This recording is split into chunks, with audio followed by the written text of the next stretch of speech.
एक जवान माँ, लेकिन उसके बच्चे बूढ़े कैसे हो सकते हैं। तो आज इस वीडियो में हम इस सस्पेंस को दूर कर देते हैं। पहली बार सुनने में ये कोई काल्पनिक कहानी लग रही होगी, कोई मनगढ़ंत कहानी लग रही होगी, लेकिन ये 100% सच है। पद्म पुराण के पन्नों में हजारों सालों से ये लिखा गया है। पद्म पुराण के पन्नों में ये चीज़ें दर्ज है। आप खुद जरा सोच के देखिए, कोई माँ जवान है और उसके जो बच्चे हैं वो बुढ़ापे की वजह से अपनी अंतिम सांसें गिन रहे हैं। और उससे भी चौंका देने वाली बात यह है कि नारद ऋषि ने उनको जगाने के लिए उनके कान में चारों वेद पढ़ लिए, उपनिषद पढ़ लिए, जो कि हमारे धर्म का आधार है। लेकिन वो बूढ़े तब भी नहीं जागे। अब सोचने वाली बात यह है कि जो वेद समस्त सृष्टि का ज्ञान समेटे हुए हैं, वो भी कलयुग में उन बच्चों को क्यों नहीं जगा पाए। क्या वेदों में ऐसी कोई कमी रह गई थी? आज मैं इस वीडियो में इसी रहस्य को खोलने वाला हूँ। लेकिन उससे पहले इस वीडियो को लाइक कर दें और उस रहस्य को जानने के लिए इस वीडियो को पूरी अवश्य देखें। आज से हम हमारे चैनल भक्ति का मार्ग पर श्रीमद् भगवत महापुराण शुरू करने जा रहे हैं। उसका सार बताने का मैं प्रयास करूँगा। लेकिन चौंका देने वाली बात तो तब है जब मैंने इसको पढ़ना शुरू किया। इसमें 18,000 श्लोक हैं और इसकी जो शुरुआती टॉपिक्स हैं वो पद्म पुराण के 6 अध्यायों से हैं। इसकी शुरुआत में वो असली सच जो आज की जीवन यानी कि कलयुग से जुड़ी हुई है। YouTube पर आपको ऐसी बहुत सी कहानियाँ मिलेंगी, बहुत सी वीडियोस मिलेंगी, लेकिन मैं कोई बनावटी बातों पर बातें नहीं करूँगा। मैं सीधे फैक्ट्स पर बात करूँगा, सीधे टॉपिक्स पर बात करूँगा। अगर आपके पास थोड़ा समय है इस महापुराण की गहराइयों को समझने का, तो आराम से इस वीडियो को अंत तक देखिए और इस बात को समझिए।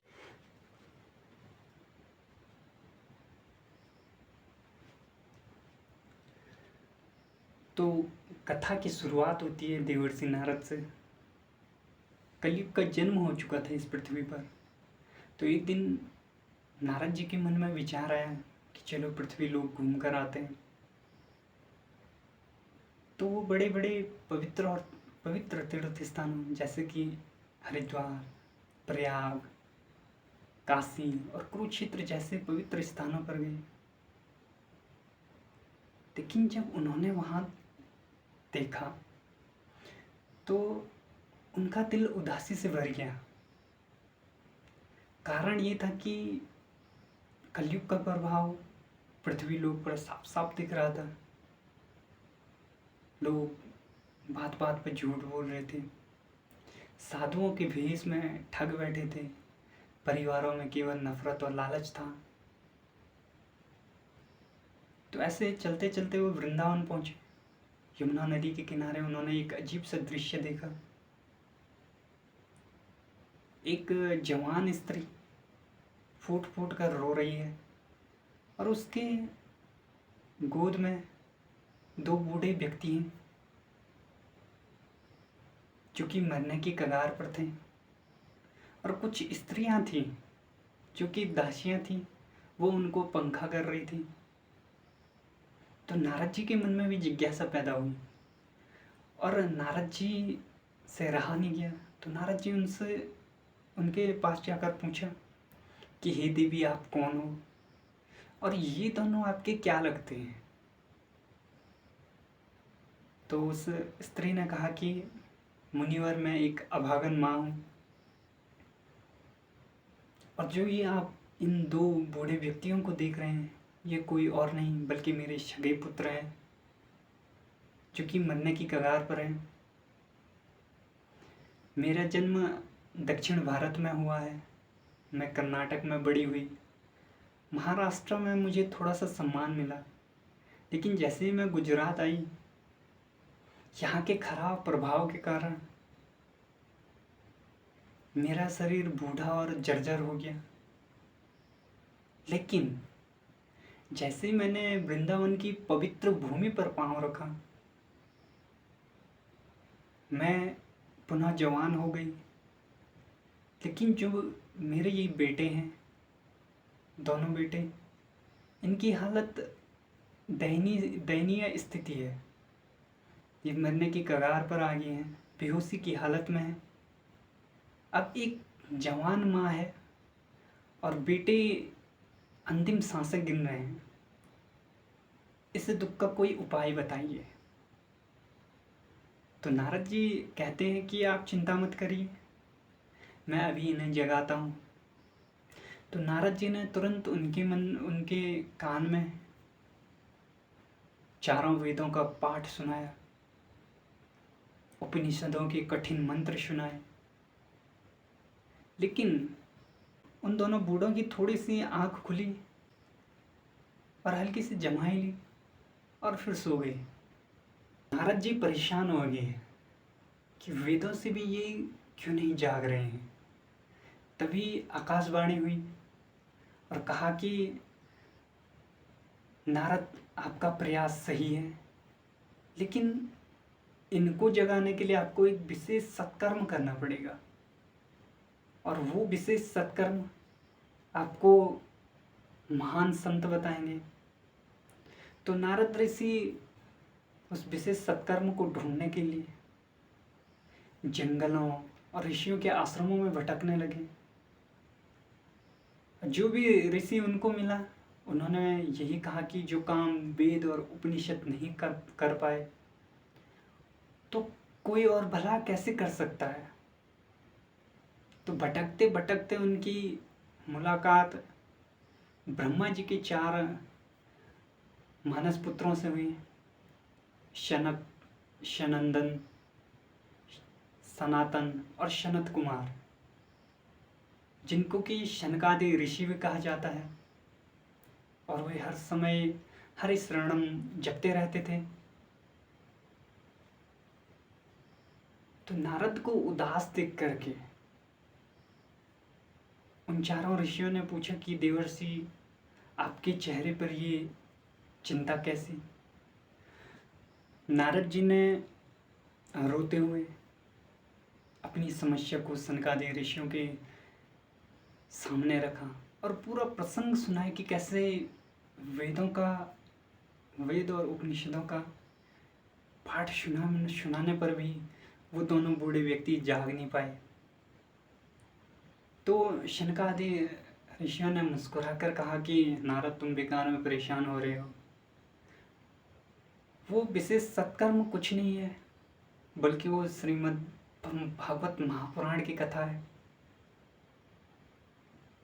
तुम जाकर के श्रीमद् भागवत महापुराण की कथा उनको सुनाओ, वो तुरंत जवान हो जाएंगे।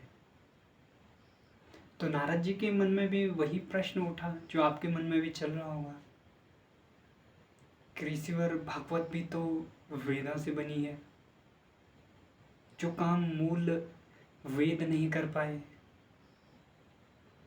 वो काम भागवत महापुराण कैसे कर पाएगा।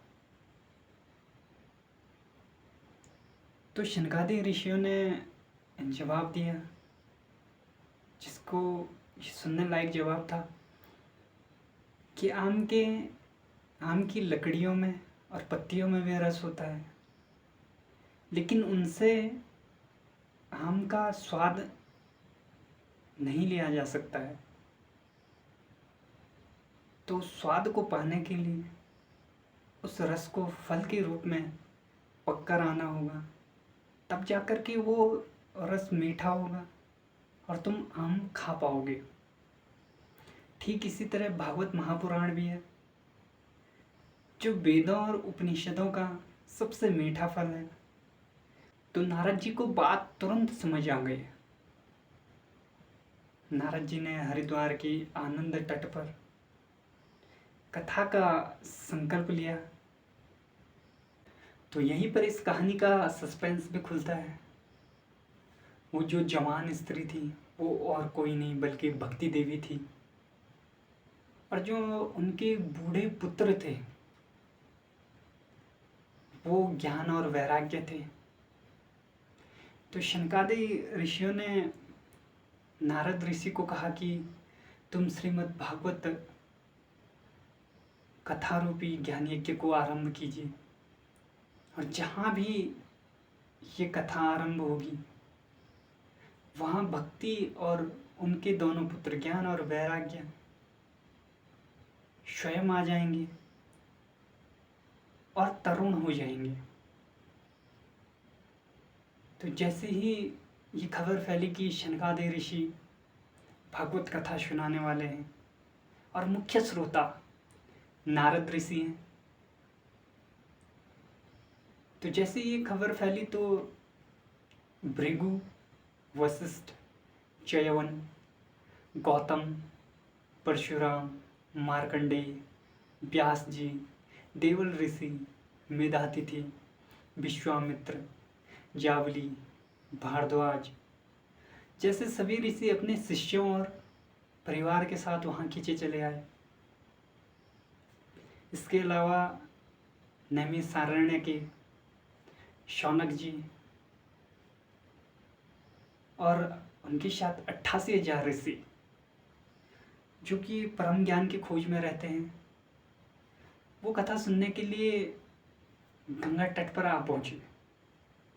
इतना ही नहीं, इसके अलावा वेद, वेदांत, उपनिषद जो हैं, मंत्र, तंत्र, 17 पुराण और 6 शास्त्र मूर्तिमान होकर वहाँ उपस्थित हुए। गंगा, यमुना, सरस्वती, गोदावरी जैसी पवित्र नदियाँ, पुष्कर आदि सरोवर, कुरुक्षेत्र, देव, गंधर्व कथा सुनने चले आए। तो कथा का अलौकिक प्रभाव ऐसा था कि जैसे ही पहले दिन की कथा शुरुआत हुई, जैसे ही पहले दिन की कथा की शुरुआत हुई, वहाँ तरुणावस्था में प्राप्त हुए अपने दोनों पुत्रों को साथ लिए विशुद्ध प्रेम रूप भक्ति अकस्मात प्रकट हो गई। तब उस सभा में सब ऋषि जो ऋषि मुनि थे वो तर्क वितर्क करने लगे कि ये यहाँ कैसे आ गई। तब शनकादिक ऋषियों ने कहा कि ये भक्ति देवी और उनके पुत्र श्रीमद् भागवत कथा के अर्थ से निकली है। तब भक्ति देवी कहती हैं, तो भक्ति देवी कहते हैं तो भक्ति कहती है कि मैं कलयुग में प्रायः नष्ट हो चुकी हूँ। आपने भागवत कथामृत से सींच कर मुझे फिर से पुष्ट कर दिया है, तो आप बताओ कि मैं कहाँ रहूँ। इस पर शनकादि ऋषि कहते हैं कि आप भक्तों को भगवान स्वरूप प्रदान करने वाली हैं, अतः तुम धैर्य धारण करके हरि भक्तों के हृदय में रहो। तो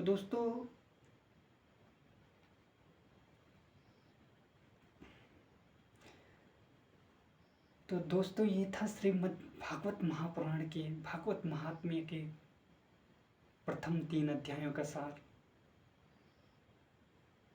जब तक